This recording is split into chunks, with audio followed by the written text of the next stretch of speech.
Hello বন্ধুরা, দেখো আজ আমি কোথায় যাচ্ছি।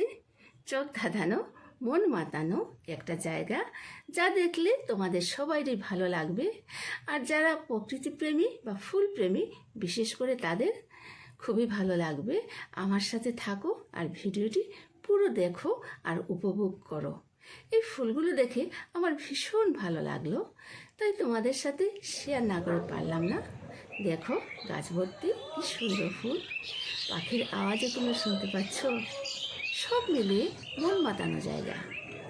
সুন্দর জায়গা দেখতে হলে খুব একটা বেশি দূর যেতে লাগে না।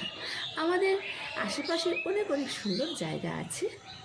তো করিমগঞ্জ থেকে শিলচর যাওয়ার পথে রাস্তার পাশে এই ফুলগুলো দেখে ভিডিও করলাম তোমাদেরকে দেখাবো বলে। এই ফুলগুলো দেখো অবহেলা আর অযত্নে পড়ে আছে রাস্তার পাশে। কোনো সার বা জল কিছুই দিতে লাগে না, তাও দেখো কত সুন্দর লাগছে ফুলগুলো দেখতে। কিন্তু আমরা যখন নার্সারি থেকে ফুলের চারা কিনে বাড়িতে এনে কত যত্ন করি, দেখবে তাও টেকে না বেশি দিন।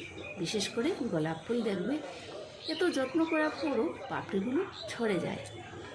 একটা কথা মনে রাখবে, যত্নে রাখা জিনিস খুব তাড়াতাড়ি নষ্ট হয়ে যায় বা হারিয়ে যায়। ঠিক সম্পর্কগুলোও যদি আমরা বেশি মায়া বা আবেগে বেঁধে রাখি, দেখবে একদিন বাঁধন ছেড়ে ওরা চলে যায়।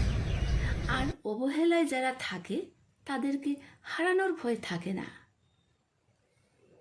ভিডিওটি ভালো লাগলে লাইক দেবে আর বন্ধুদের সাথে শেয়ার করবে। কমেন্টস করে জানিও তোমাদের কেমন লাগলো ফুলগুলো দেখতে। তো ঠিক আছে, টাটা, দেখা হবে নতুন কোনো ভিডিওতে। ধন্যবাদ।